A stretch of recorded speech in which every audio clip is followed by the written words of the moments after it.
Hilda Morales, a 70-year-old widow, stood on her 74-acre farm, the fruit of 40 years of grueling work as a housekeeper.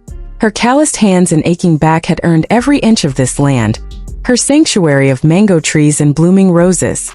But when her son David and his fiancée Jessica planned their wedding for 200 guests on her property without a word of consent, Hilda's pride turned to fury.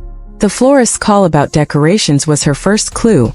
Her own son had treated her farm as his own, her sacrifices invisible. For years she'd endured their uninvited parties, cleaning up after their messes, swallowing her dignity to keep the family peace. But this betrayal was the final straw. With a trembling hand, Hilda hung up the phone and dialed the city's top event company. "Is your farm available Saturday?" she asked, a steely resolve in her voice. By renting her land for a corporate event on the wedding day, Hilda would teach David and Jessica a lesson they'd never forget. This farm had an owner, and her name was Hilda Morales. What unfolds is a tale of respect reclaimed, and a mother's unyielding stand for her hard-won legacy. Story: Hilda Morales stood on the wide porch of her 74-acre farm, the morning sun warming the white-painted farmhouse she'd earned through 40 years of scrubbing floors and ironing shirts for people who barely acknowledged her. At 70, her hands were rough, her back ached, but this land, her mango and avocado trees, her blooming roses, was her triumph. She'd bought it at 65 after double shifts as a housekeeper, saving every penny, crying tears of joy when she held the deed with her name. Hilda Morales, sole owner. This was her sanctuary, her dream realized. But that Tuesday morning, as she watered her tomato plants, a phone call shattered her peace. The florist's voice was cheerful, asking about delivery for Mr. and Mrs. David and Jessica's wedding on Saturday. Hilda froze, the hose dripping in her hand. "What wedding?" she asked, her voice tight. The florist, confused, rattled off details. 200 guests, red roses, a floral arch, her farm's address. Her legs buckled and she sat hard on the porch steps, her heart pounding. Her son David and his fiancée Jessica had planned their wedding on her property without asking, as if she were invisible, as if her farm were theirs. For years, Hilda had endured their entitlement. David and Jessica treated her farm like their personal playground, showing up unannounced with friends, throwing loud parties, leaving empty bottles and dirty dishes for her to clean. "Mom, can you make food?" More guests came, Jessica would say, lounging in Hilda's hammock with a fake smile. Hilda, ever the loving mother, cooked for dozens, cleaned their messes, and bit back her pride, thinking it was for family. But this wedding, planned in secret, was a betrayal too deep. Her farm wasn't just land. It was her life's work, her dignity. They'd crossed a line. Rage burned through her, shock. She hung up on the florist, her hands trembling, and called Premium Corporate Events, the city's most exclusive event company. "Is your farm available Saturday?" she asked, her voice steady with purpose. "I want to rent it for a corporate event." The manager, Henry Smith, hesitated. Saturday was short notice, but Hilda's offer to pay double sealed the deal. A 74-acre private farm, colonial house, gardens, parking for 100 cars, she said. Perfect for an executive meeting. Henry's tone shifted. Money spoke louder than excuses. They agreed to visit that afternoon to sign a contract for $5,000, a sum David and Jessica never offered for maintenance. As she hung up, Hilda smiled. If her son thought he could use her farm without permission, he'd learn it had an owner. She spent the day cleaning her house with fierce energy, pruning roses, polishing floors until they gleamed. When Henry arrived, he was awestruck. "Mrs. Morales, this place is spectacular," he said, touring the gardens. "You could make a fortune renting it." The contract was signed, $5,000 for one day. That night, Hilda slept soundly, her heart alight with control. The week brought a barrage of calls, caterers, DJs, photographers, all confirming her farm as the wedding venue. Each call stoked her anger. How dare they plan their special day on her sacred land without a word? On Wednesday, she confronted David. "Son, we need to talk," she said, her voice shaking with indignation. "What's wrong, Mom?" "I'm busy," he replied, cold and dismissive. When she mentioned the wedding, his silence confirmed her fears. "I forgot to mention it," he said casually. "Don't worry, it won't cost you anything. Just have the house ready and make some food for family afterward." His words cut deeper than any knife. 40 years of sacrifice reduced to, I forgot. 200 guests, David, she whispered. It'll be like 150 max, he said. Look on the bright side, you'll meet Jessica's family. As if strangers trampling her lawn were a privilege.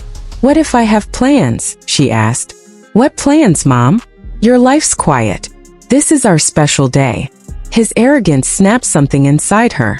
She hung up, tears streaming down her cheeks. Not of sadness but of molten anger. They'd learn who owned this farm. By Friday, Hilda's plan was set.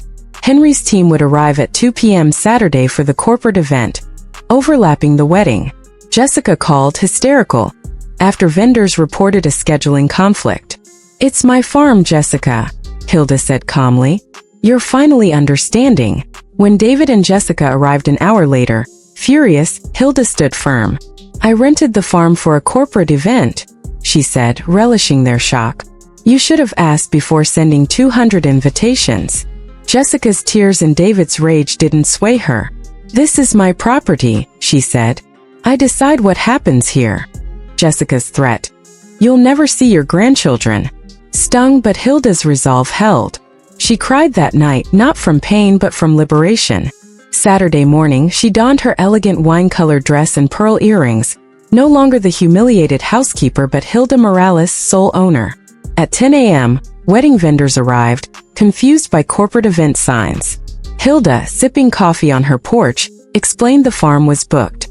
By noon, guests in party dresses and suits filled the parking lot, bewildered. At 2 o'clock, Henry's team transformed her garden into a corporate ballroom, while wedding guests milled aimlessly. At 2:30, David and Jessica arrived in a caravan of white cars, Jessica's ivory gown trailing, David's tuxedo crisp but his face panicked. Mom, stop this, he shouted. Jessica offered $20,000 to cancel the event, money from their honeymoon savings. It's not about money, Hilda said. It's about respect. Father Thomas, the priest, arrived, urging a Christian solution. Hilda explained her pain. 40 years of work, 5 years of disrespect. They need to learn decisions have consequences, she told him. He nodded, understanding her moral stand. As chaos grew, Henry offered a compromise. The corporate event could end by 4:30 if incentivized. Hilda saw an opportunity. She proposed a deal to David and Jessica. A 5 p.m. ceremony on her terms. Conditions included consulting her a month in advance for events, $1,000 monthly rent plus maintenance, public recognition as the farm's owner, and a toast where she'd reveal their disrespect. Their horror at the toast was palpable, but with 200 guests waiting and no alternatives, they agreed. Henry's team wrapped up early, and by 5:30, the farm was ready for an intimate sunset wedding under Hilda's mango tree. Father Thomas officiated, and the 200 guests, mixed with curious executives, applauded as David and Jessica kissed. Then came Hilda's moment. Microphone in hand, she addressed the crowd. I'm Hilda Morales, David's mother and owner of this farm. I learned of this wedding when the florist called, as my son and daughter-in-law sent 200 invitations without my consent. The silence was electric. She recounted her 40 years of toil, 5 years of being treated as a housekeeper, and her decision to rent the farm to teach respect. Family love is stronger than pride, she said, raising her glass. To David and Jessica, may they learn respect is not optional. The applause was thunderous, a tribute to her dignity. David hugged her, tears in his eyes. I'm sorry, Mom, he whispered.